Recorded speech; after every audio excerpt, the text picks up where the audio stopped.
how'd you get the black eye? Someone hit me. Yeah, this guy's lad out. This podcast contains graphic descriptions that some listeners may find disturbing. Listener discretion is advised. Now, with that being said, welcome to the Mortal Musings podcast. Right, let's do this.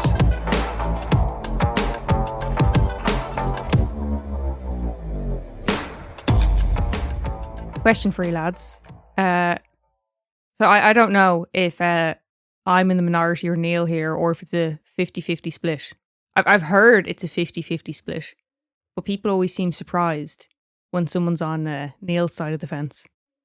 So I hear a voice in my head that narrates stuff. You know, if I was reading a book, there would be a voice in my head reading it. You know, I can hear the words, if you know what I mean. Neil can't. He is no like internal narrative or narrator. I didn't even know this was a thing until I got with you. Yeah. I went 26 years. I thought everyone had like an internal narration.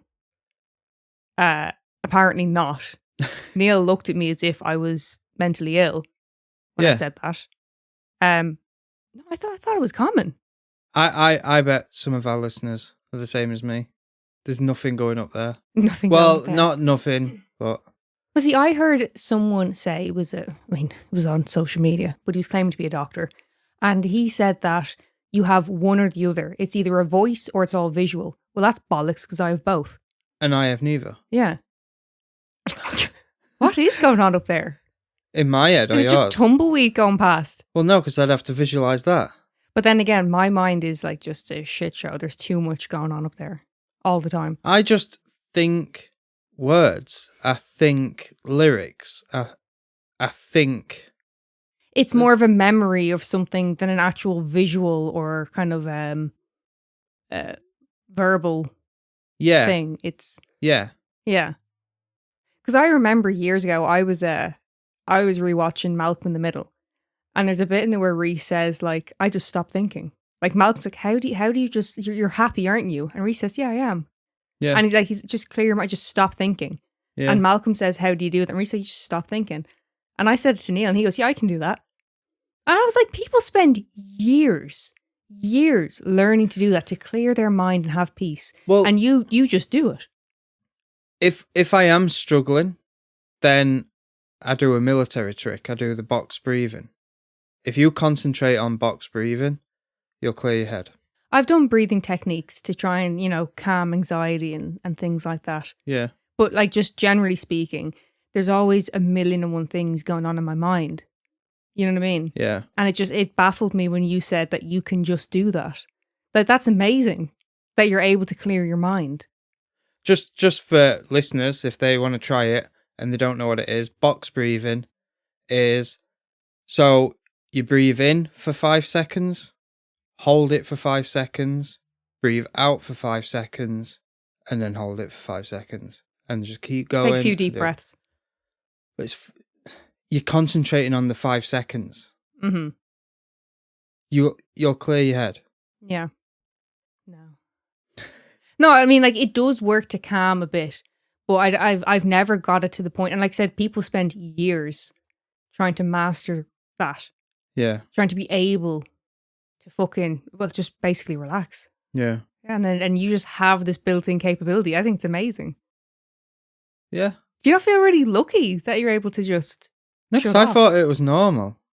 No, it's definitely not. I feel like a lot of our listeners are probably their heads are just non-stop. I think most of our listeners aren't shocked that there's not much going on up there in my head. What a lovely life you lead. Right, so we got a shout out to do. Okay. Again? Why do you look shocked? You are a part of this podcast, Neil. I can't keep track. Well, this is an easy one. We've got the same name, spelled differently, but the same name. This week we've got Kelly with a Y. To be confused with Kelly Rowland. Kelly with a Y. Kelly with a Y. We've done our Kelly. Yeah, Kel. Kelly. Well, she's not Kelly. So Kelly with a Y. He's thinking. It's processing. Kelly. Mm-hmm. Why did he do it?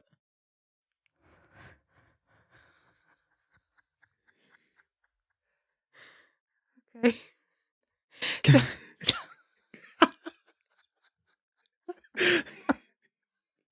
That's her nickname. Kelly, why did he do it?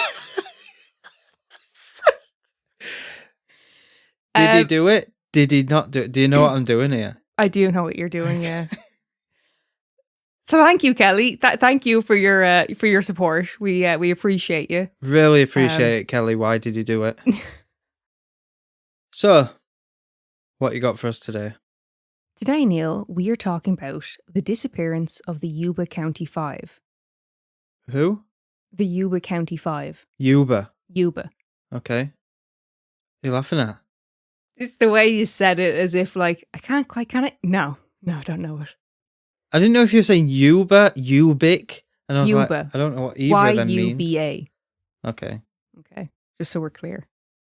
Now, before we get started, I want to give a quick shout out to Tony Wright, the author of Things Aren't Right, The Disappearance of the Yuba County Five.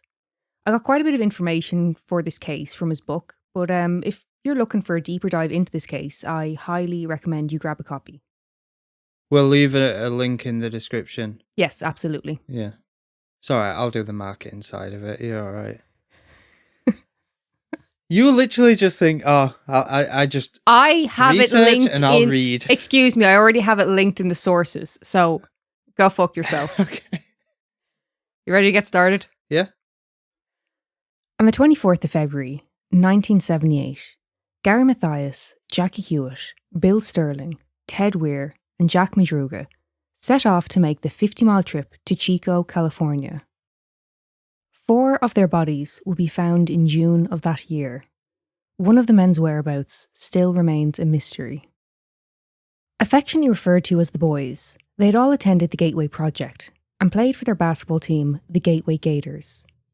The Gateway Project was an organisation which aimed to give people with disabilities and mental illness the skills in order to gain employment. As well as providing people with the physical skills to join the workforce, they also put an emphasis on the importance of confidence and stability.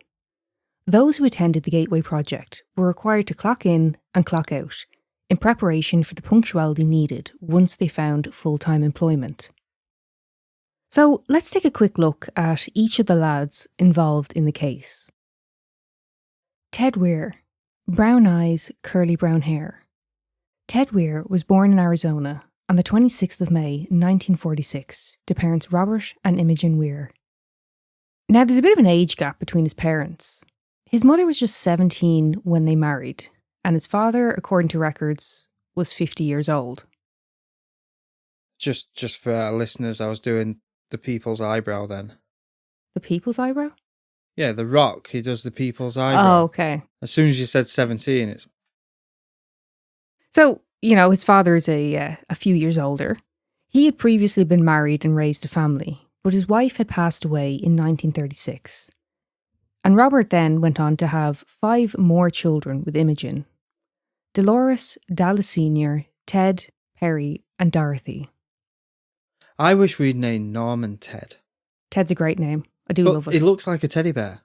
It's a Ted. Well, I just Theodore, actually. I just love the name Theodore. Beautiful name. Should have called him Theodore. But then again, I was thinking Douglas as well. Douglas. Not long after Ted's birth, the family moved to Marysville to be with the rest of his father's family. Now, from birth, Ted had faced difficulties.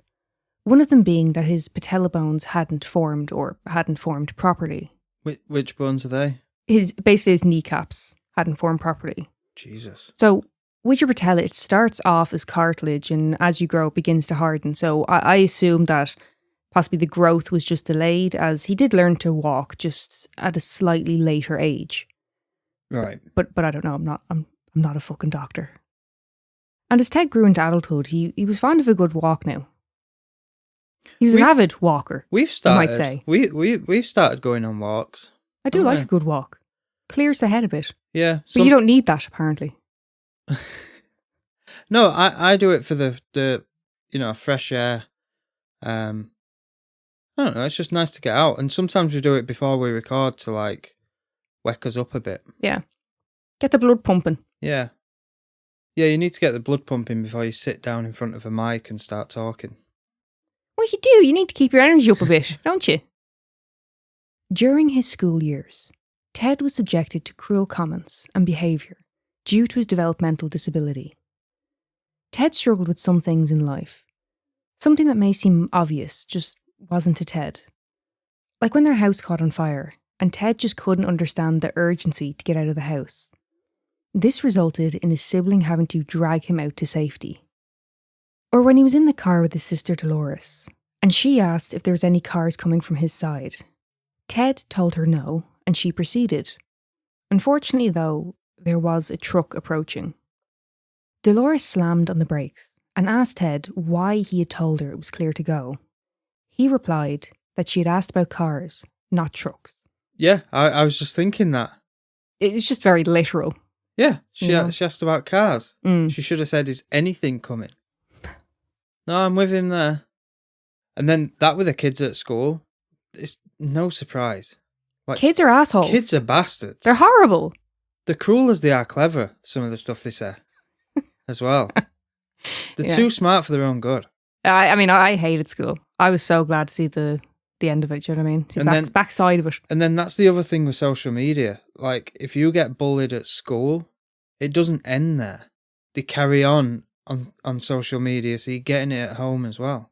Well, I mean, it's not necessarily as bad, but don't get your hopes up when you go into the workforce. It's a lot of the similar type of behaviour. Yeah. You know? And they think they're untouchable because you need the wage. You know, people are just assholes in general. But, like, I wouldn't threaten someone at work. I'd be quicker to say, I don't need the money that bad.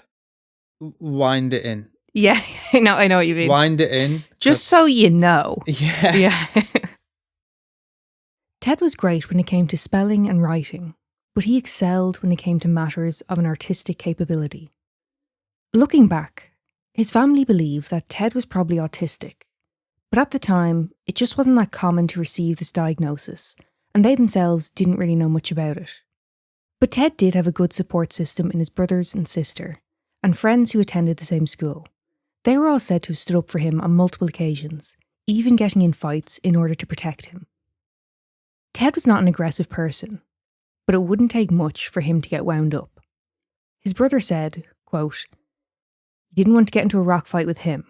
He was left-handed and threw like a major leaguer."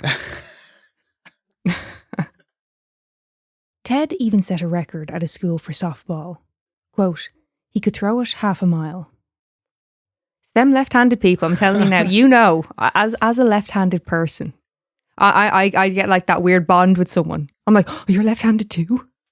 There's not as much of us. There's not that many of us about. There is. There's more of us now that you haven't forced your agenda onto us. See, when I was a little kid, could I use both? I think when I was a kid, I could use both. I'm not disabled with my left now. No, but you're right-handed. You can't write with your left or do much with it. No, but I think when I was a kid, I used to write, colour in with both, I think. Yeah. Well, it might be my brother. Glory hog, he's stealing his limelight. Now, Ted also had a love of mac and cheese and Pepsi, and the house always had to be fully stocked. And God love the person who stole one of his cans of Pepsi out of the fridge. Now, I'm being serious here. I don't want to undersell his love of Pepsi and mac and cheese. He would literally receive mac and cheese for Christmas. He was mad for the stuff. See, I've never been bothered about even trying it. I am very bothered about trying American mac and cheese. That shit looks delicious. Fake cheese to me is just like you fucking have it out of an aerosol can. Oh yeah. I currently have, I think, 5 different types of cheese in the fridge, ranging from like good quality, you know what I mean, produced cheese to like you said, out of a can. Yeah. Yeah. Literally, I'm not taking the piss here. She has cheese in an aerosol can. Yeah. It's fucking disgusting. How can you class that as food? I'm going to do a cheese board later. I'm going to put a nice bit of a cashew blue cheese there. And then I'm also going to like squirt some of the fucking, was it easy cheese it's called? Yeah. Nice variety there, you know what I mean? Bit of pick and mix. What, mac and cheese for Christmas? Yeah, they would literally get 4 boxes, tape them together, and that was his gift. And he was delighted with it. He loved it. I suppose. But no, I'm the same. You don't have to spend out a lot on me. If I want something or like it, you know, there was my birthday or was it Christmas? I can't remember. But you're like, what do you need? What do you want? And I said, I need dry shampoo. You said dry shampoo and face masks. Yeah, like you got me a few little bits, but one of the things was you got me 6 cans of dry shampoo. And I'm like, that's grand. I'm stocked now. Yeah. So I get it. I understand, Ted. And I usually get you, what is it, like 15 face masks? No, you've never got me 15. That's excessive. I mean, I'll take it if you have them, but... Oh, I thought one of them was a pack of 15. No, you usually get me like 5. Oh. Did I not get you 3 packs? No. Oh. Well, birthday's coming up, Neil. One of Ted's hobbies was combing the beach. He would ride his bike there with a basket on the front. What do you mean combing? Like looking through the beach for different objects, maybe shells or, you know, what have you. Well, stones, rocks. I'd got it in my head, but we were using a comb. But that's something I would want to do. Like, I don't really have a bucket list, but I would love to go somewhere like NASA and do that. All the pirate activity and shit. I really thought there was going to be more. I would love to go to NASA and do that. Yeah. Yeah. Go with a metal detector. Bucket hat on. Yeah. The thick strip of sunscreen down your nose. Yeah. Yeah. Me spade. Although Ted could walk for miles, he did not have a good sense of direction, and he was also afraid of the dark. So he would usually have someone with him, and failing that, he knew to go to a payphone and call home if he was ever in need of help. Ted did not graduate high school, as he fell short on credits, but he did get his diploma after attending night classes. Oh, fair play to him. Good old Teddy boy. Yeah. Theodore. Well, you're going to be even more proud of him now. Ted also went on to compete in the Special Olympics, with his family stating that he was a gifted athlete who did very well in the games.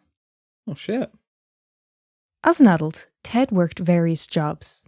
He was a good worker as long as he was given enough guidance and had some level of supervision. For his time working as a cleaner in a school, he was remembered fondly by the children. A kind man who would acknowledge the kids and played baseball with them during recess. As for his job working at a snack counter, there were times when the takings for the day were off. Oh. Well, they were always over because Ted would always include his tips.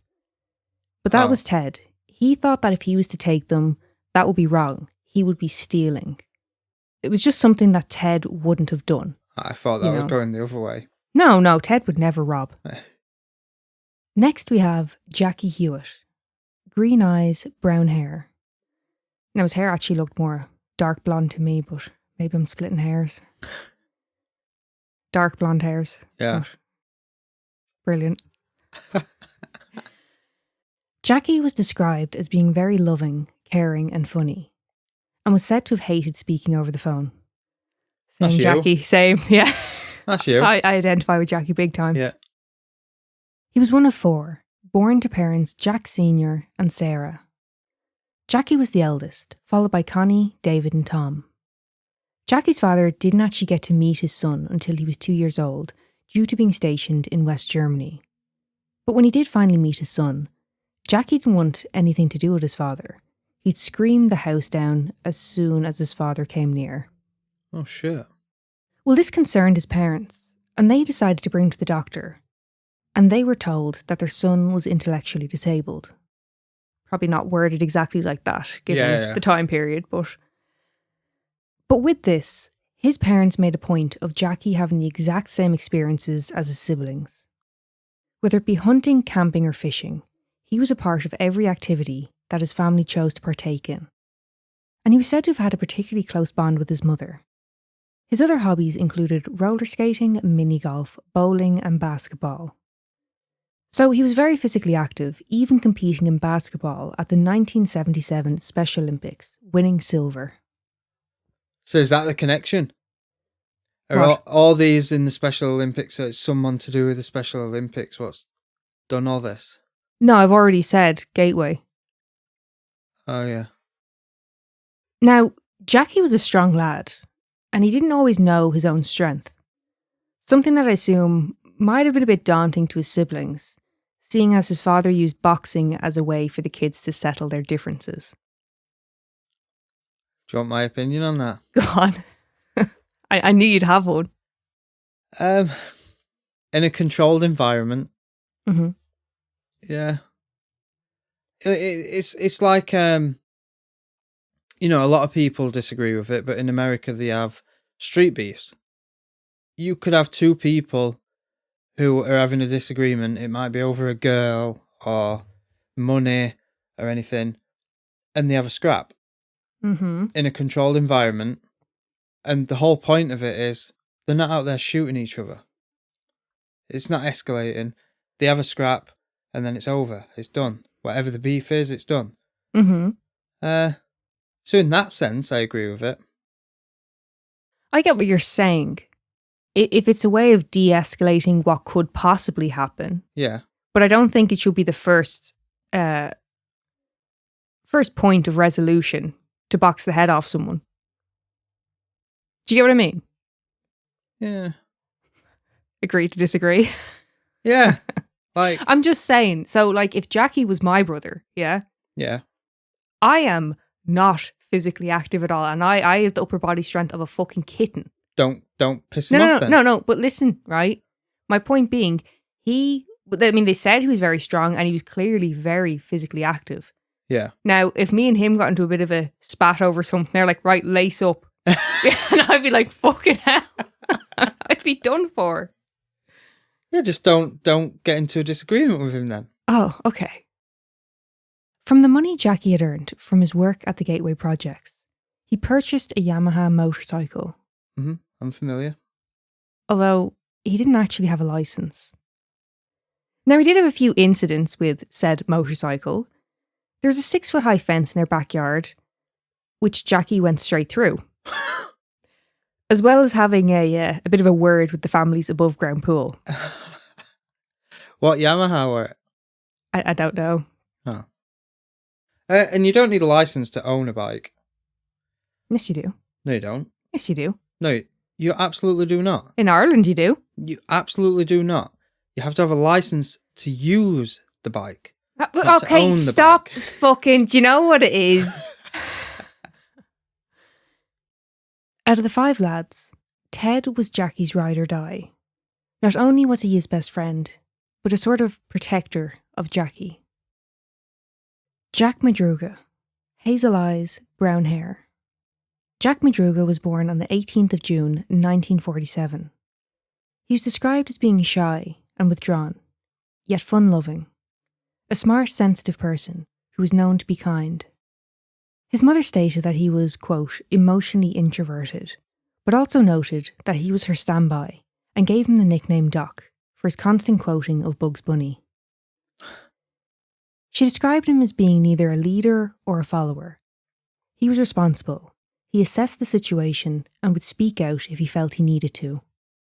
Jack was never formally diagnosed and was instead just considered to have been slow. One of 4 kids, Jack was the youngest, with 1 brother, George, and 2 sisters, Arlene and Janet. When Jack was just 11 years old, his father died on the operating table following a heart attack. Fucking hell. His father was actually in for an operation on his leg and suffered a heart attack, and, it's very, very sad. Yeah. His hobbies included baseball, basketball, and swimming. And another passion of Jack's was music. He enjoyed going to concerts and loved all genres of music. He was particularly fond of Neil Diamond and the Supremes. Neil Diamond? What's wrong with Neil Diamond? Well... Not your scene, no. No, not hick enough for you, is it not? I was more Cliff Richard. Oh, fuck off. In 1966, Jack received a letter in the post to say that he had been drafted. He completed his basic training and was stationed in West Germany, where he took to his role as a truck driver. In 1968, Jack was honourably discharged under physical or mental conditions that may prohibit him from performing his duties. He remained in the reserves until 1973. Do you know a mate of mine joined the British Army? He signed up, and I said to him, "Why the fuck have you signed up for the army?"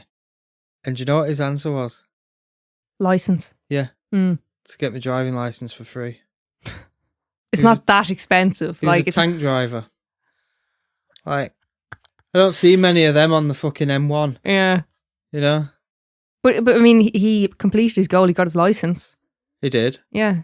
Goal complete. But then he did like 6 or 8 years in the army. I mean, I don't want to say did he enjoy it. That kind of sounds like the wrong thing to say. He survived it. I mean, yeah. With the money he had earned from his time in the army, Jack bought himself a 1969 Mercury Montego.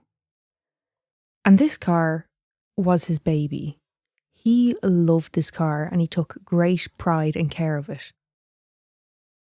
Of course, from his time as a truck driver in the army, Jack became a very experienced driver, and he assumed this position while out with his friends. But there were rules if you were a passenger in his car.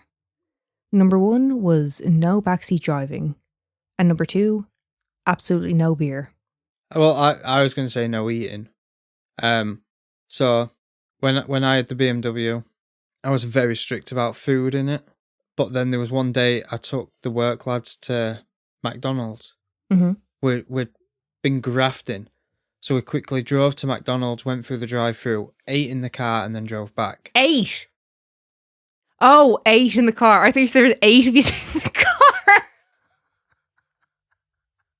Anyway, so it must have been about 2 weeks later, I was giving it a valet. Yeah. And I found pieces of onion and lettuce and all sorts down the side of the seat. Yeah. I was pissed. No one ever ate in that car again. I'm not really one for eating in the car myself. And I wouldn't have thought you were. But you will eat in the car. I mean, I remember there's one time you just got your car done and, you know, you were like, oh, it's flawless. But you still ate in the car while you were driving.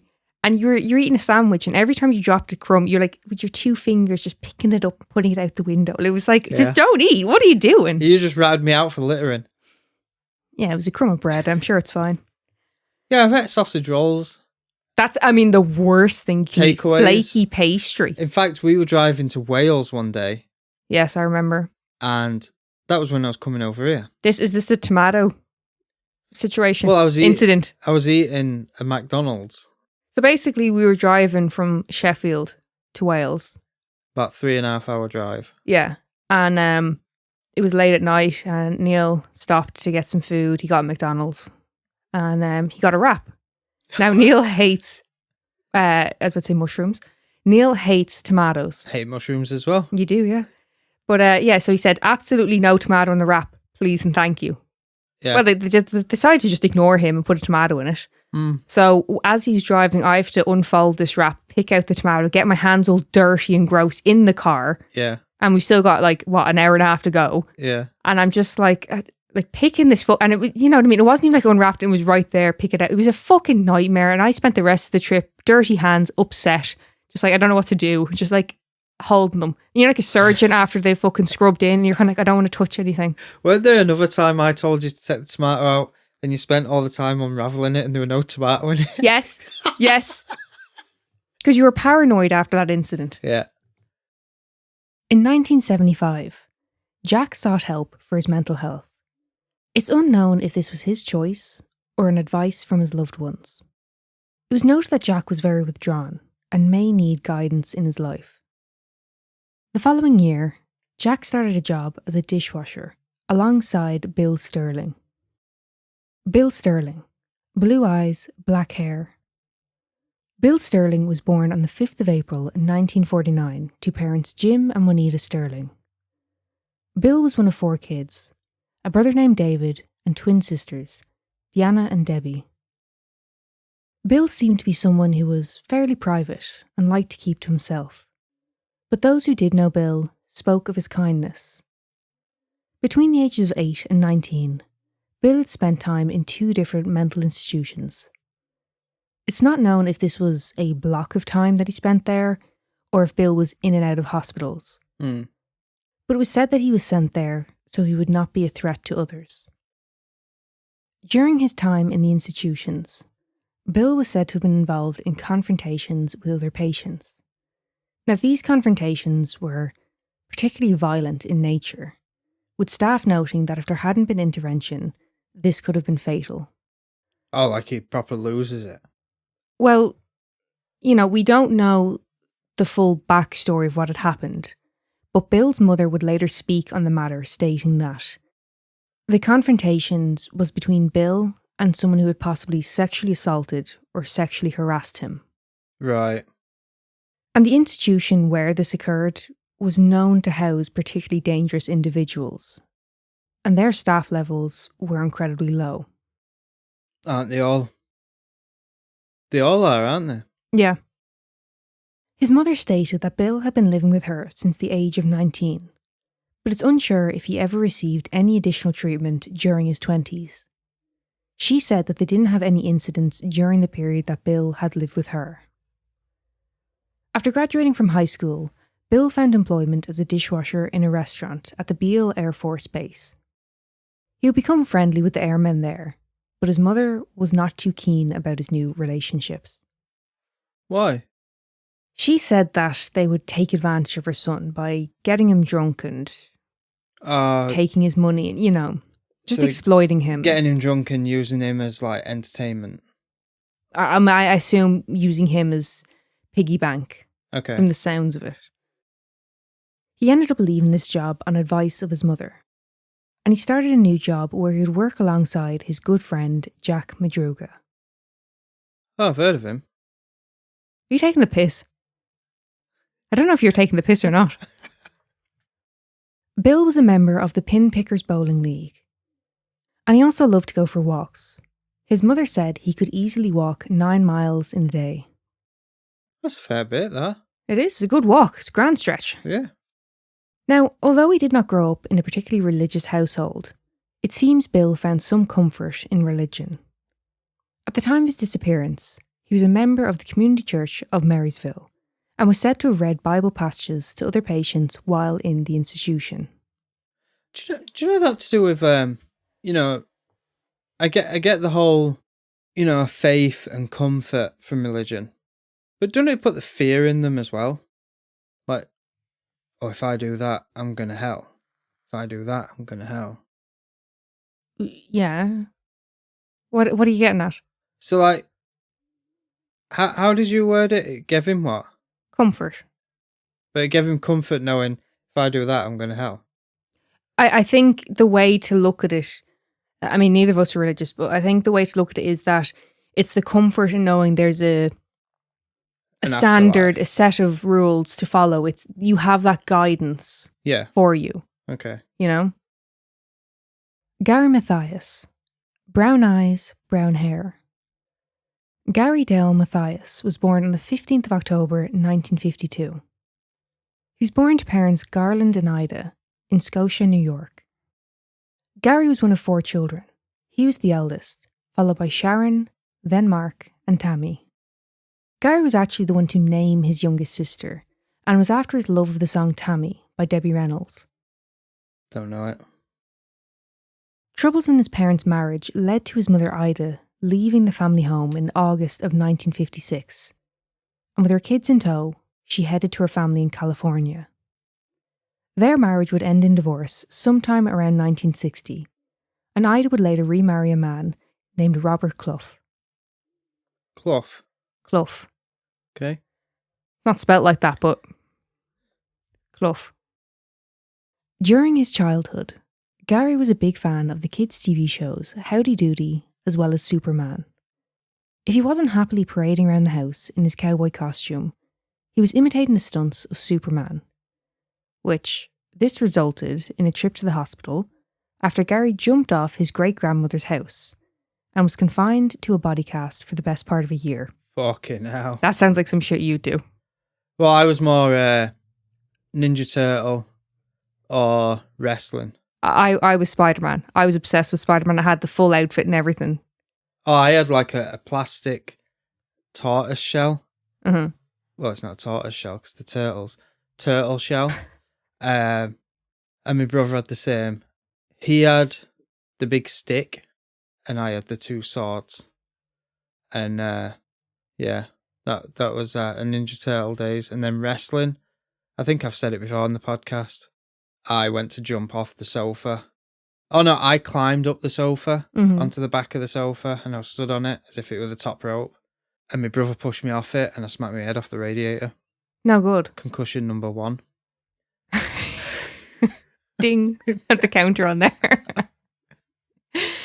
Well, like I said, I had my Spider-Man obsession, and I had the full get up. And then my brother took the mask and he like cut holes in it. And I was very upset. I'd never recovered from it. It has been a big issue in our relationship ever since. Moving into his teen years, Gary developed a love of rock and roll. That's where he went wrong, you see. Taking inspiration from the likes of the Rolling Stones, the Animals and the Doors, Gary and his friends formed a band called The Fifth Shade. Fifth Shade of what? I don't know. His brother even said, I don't know what it fucking meant, but it sounded good. Okay. It does though. Fifth Shade. Coming to the stage, The Fifth Shade. No? Yeah. Yeah, I like it. See, the best idea I've ever heard was on Royal Family. Exit. Because your name's up in lights wherever you go. Yeah? Huh? Yeah. Gary served as their lead singer, and they performed a variety of covers, and even went on to win a Battle of the Bands competition in 1969. Who was the teacher? Jack Black? Do you know, I've never seen School of Rock. What? Mm. Fuck me. During his high school years, Gary was also particularly athletic. Whether it be football, bowling, roller skating, he did it all. Yeah. Most lads do, though. Like, you wouldn't believe this, but I've done quite a lot. Tennis. I took up tennis at one point. Fucking tennis? I was obsessed with tennis. Yeah. You never told me that. It's actually a funny... I think we've said it on the podcast. Or that might have been on Patreon. So, in my tennis obsession days, I was about... You cannot be serious! I was about 6 or 7. Did you say that? No. Oh. I was about 6 or 7. And I was playing with my brother and his mates. And one of them brought out... Do you know the thing you fill it with water? Yeah, So and it it weighs swings it down. around on the rope. Yeah. Yeah. And I said, this is fun. What's it called? And I'll get my mum to buy me one. Mm-hmm. And they called it a dildo. Oh, yeah. Remember you telling me this? Yeah. So I went home and my mum said, did you have fun? And I went, yeah. She went, what you been doing? And I said, playing with Bradley's dildo. I was about 6. But knowing what you were like as a child, Yeah. do you think she knew that, right? So his brothers told him to say that? Yeah. Or did she actually, what? Yeah, they tormented the shit out of me. Yeah.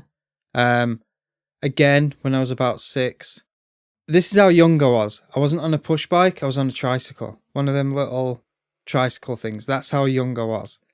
And there was Like Jigsaw? Yeah. Mm. And there was 2 teenagers sat on a bench, snogging the face off each other.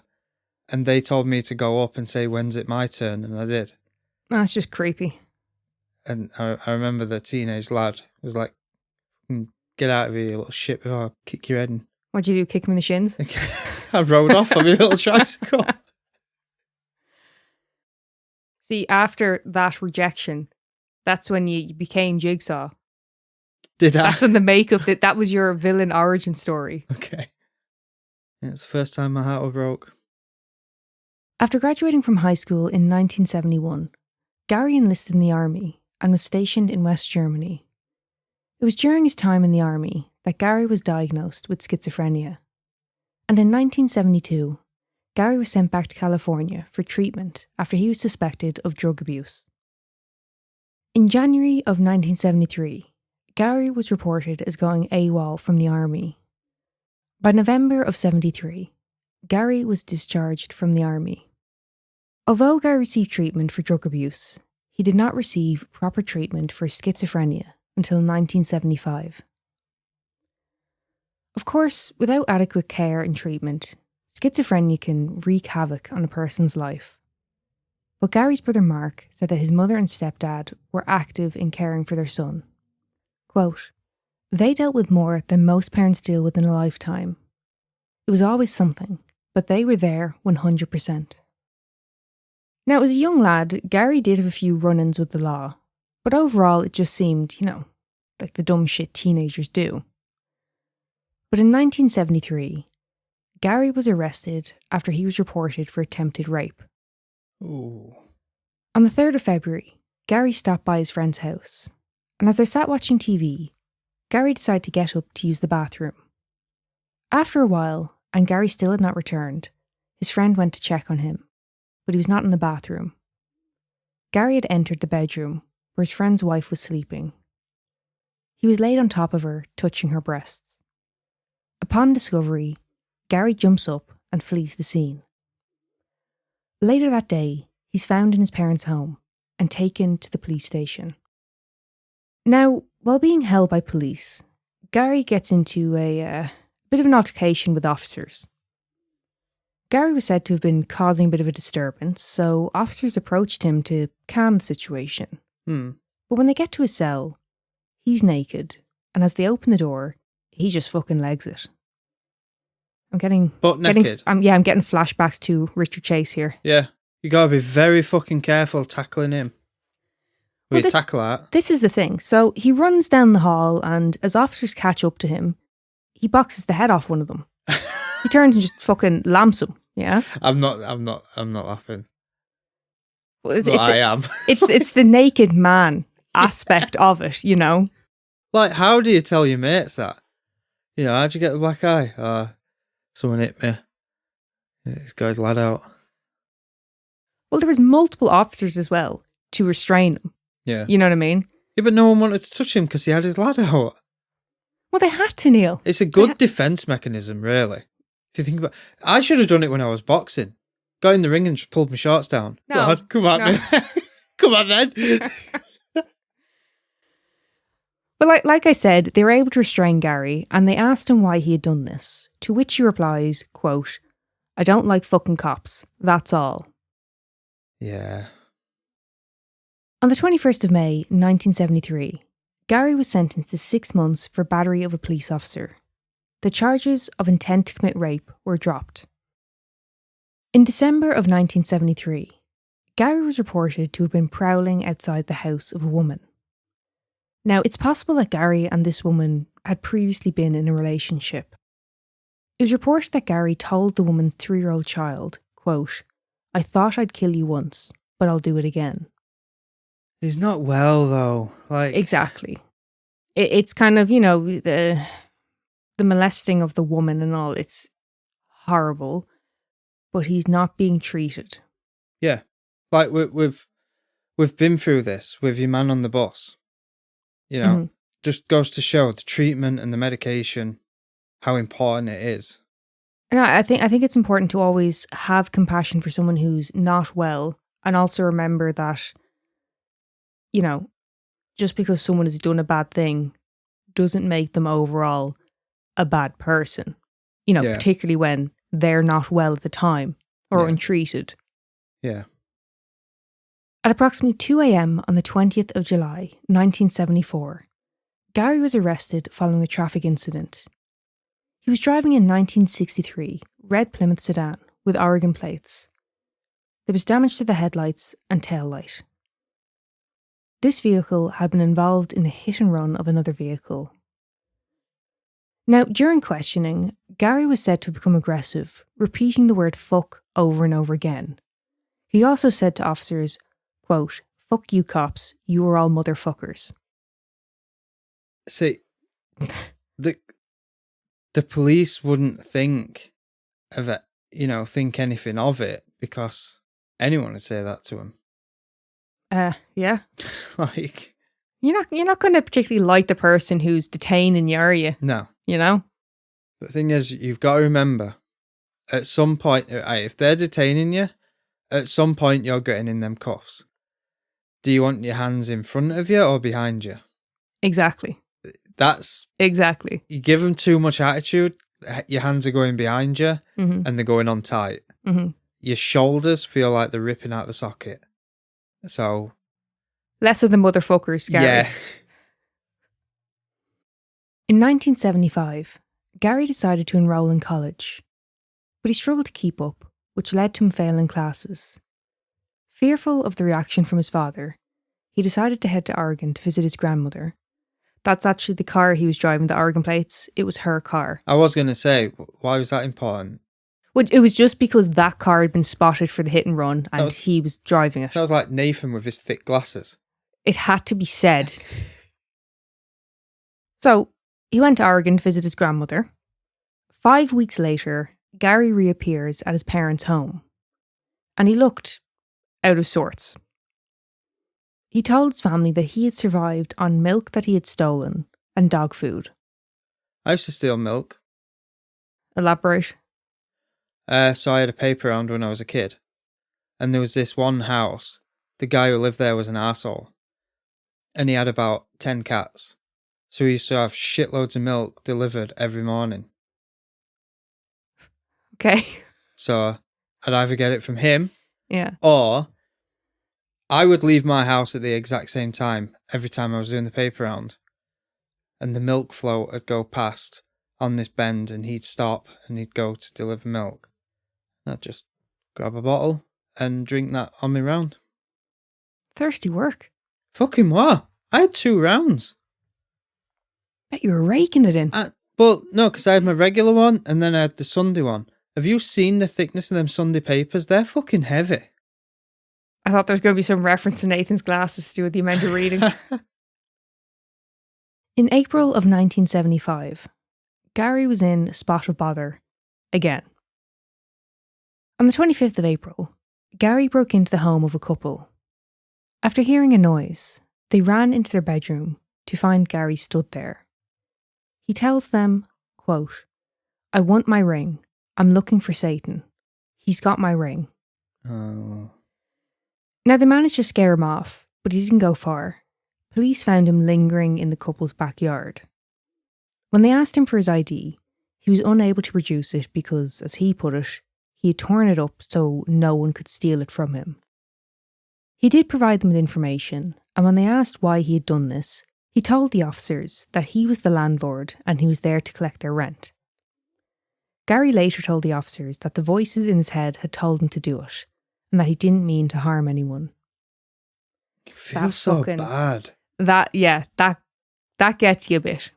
When because you can tell he's scared and he's like, I'm just doing what I'm being told to do. Yeah. I don't necessarily know the rhyme and reason. I know I have to do this. Yeah. Now, Gary also asked them if they could send him to jail because he had nowhere else to stay. Gary was sent to the hospital and put on a 72-hour mental health hold. While in the hospital, he elaborated on the situation. He said that he had to retrieve his ring from Satan in order to, quote, save his marriage. He also told them that he was tired of living in the graveyard, which, according to another report, he had been hanging around a local graveyard, but no charges had been brought against him. As you can guess from these reports, Gary had been seriously struggling with his mental health. But by the latter half of the 70s, things started to be going better for Gary.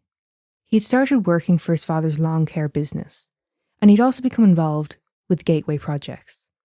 And this is where he would meet Ted, Jack, Bill, and Jackie. On the night of the 24th of February, 1978, Gary, Ted, Jack, Bill, and Jackie set off for Chico. They were travelling there to attend the UC Davis basketball team in an away game. And the following day, they were due to play basketball themselves, something that they were looking forward to, even preparing their clothes for that following day. A beige t-shirt with Gateway Gators across the chest. Ted had also made sure his white high tops were clean for the game, and Gary had asked his mother to make sure he didn't oversleep, as they had a big game that Saturday. Jack, one of the only 2 who had a licence, was the one to drive the lads that night. Before leaving for Chico, Jackie's father turned to him and said, "No booze, no smoking, no girls." Later into the evening, once their game had ended in victory for their team, they drove to Bears Market, 3 blocks away, and picked up some drinks and snacks shortly before 10 p.m. for the drive back. They bought 1 Hostess cherry pie, 1 Langendorf lemon pie, a Snickers, a marathon bar, 2 Pepsis, and a quart and a half of milk. No mac and cheese. I don't think Jack would have allowed it in his car. Their stop at Bears Market will be the last time that the 5 men were ever seen alive. Why, what happened? Well, they disappeared, Neil. Are you saying it like I'm supposed to know that? Well, I mean, you're going to have to wait till next week because unfortunately, that is where we're finishing up for part 1. Fuck's sake. Right. You okay? Yeah. Well, I mean, next week we're going to get more into the case. But for part 1, I really wanted to have it be a bit more biographical of each of these lads. And get a little bit of a sense of who they are before we kind of get into the more darker side of this story. Yeah. What do you think? Any of the lads that you particularly identify with? I mean, I really like Jackie. I don't know, something about him. Yeah. Bill, I wish I knew more about him. I mean, it was even stated in descriptions of him that he was kind of more private and kept to himself. Yeah. It'd be nice to know a bit more about him.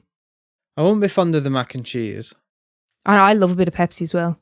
Oh, yeah. Well, I like Pepsi Max. So, Ted. Ted's your man then, is he? No, because he's the one with the fucking mac and cheese. I don't relate to him at all. Jackie has the boxing connection. Yeah. Yeah, go with him. Go with him. Right. Well, we'll get Oddity done and then at least I can record part 2 here and I can find out what happened. So what's the Oddity? Anatoli Bugorski. Okay. You heard of him? No. So Anatoli Bugorski is a Russian physicist. He's also the only known person to have survived direct exposure to a nuclear particle accelerator beam. Oh, right, yeah. We've talked about exposure to radiation a couple times. We have. On the pod. If you're exposed to radiation, you're looking at symptoms such as fever, nausea, vomiting, headaches, diarrhea, seizures. Jaw falling off. Well, this is it. Exposure at higher levels can lead to severe skin damage such as swelling, itching, blistering and ulcers. And like you said, in the more severe cases, you know, your face falls off. Your bones literally disintegrating. Yeah. You know, it's no good. I mean, even with radiation used for treatment, you know, it's still going to knock you on your arse. So in 1978, Tolley was working on the U-70 synchrotron. I don't think you know him well enough to call him Tolley. What? You can't just give him a nickname. The fuck? Yeah, like Tolley now. Well, no, I don't mind it, but he might not. He might. I apologise, Anatoli. I apologise, Tolley. But anyway, Anatoli was working on the U-70 synchrotron. Yeah? Yeah. And that is... He sounded great. Yeah? That is a particle accelerator which at the time generated the highest energy beam in the world. On the 7th of July of that year, the machine had malfunctioned and Anatoli was checking it out. I had wrote Tolley there. I got into a bit of a zone there. The reason for that is I actually know someone with that name and I just automatically call him Tolley. Yeah. Yeah. Now, so like I said, it malfunctioned and Tolley was checking it out. He did not realise that the safety mechanism had been switched off. And he was right in line. His head was right in line with the main beam. Well, you need all that, don't you? Without warning, he experienced what he described as a flash brighter than 1,000 suns. See, I hate people who say stuff like that. You don't know what how bright 1,000 suns is going to be. Well, he's just, you know Tolley, very visual person, Yeah. and it's what he imagines, Yeah. you know? So although he did not feel any pain, the beam had burned through his skin, bone and brain. Anatoli was immediately rushed to hospital, but everyone was convinced that this would be the end of him. He was exposed to radiation at a quantity 600 times higher than what is considered to be a fatal dose. Fucking hell. I know. The left side of his face swelled up and his skin began to blister and peel away.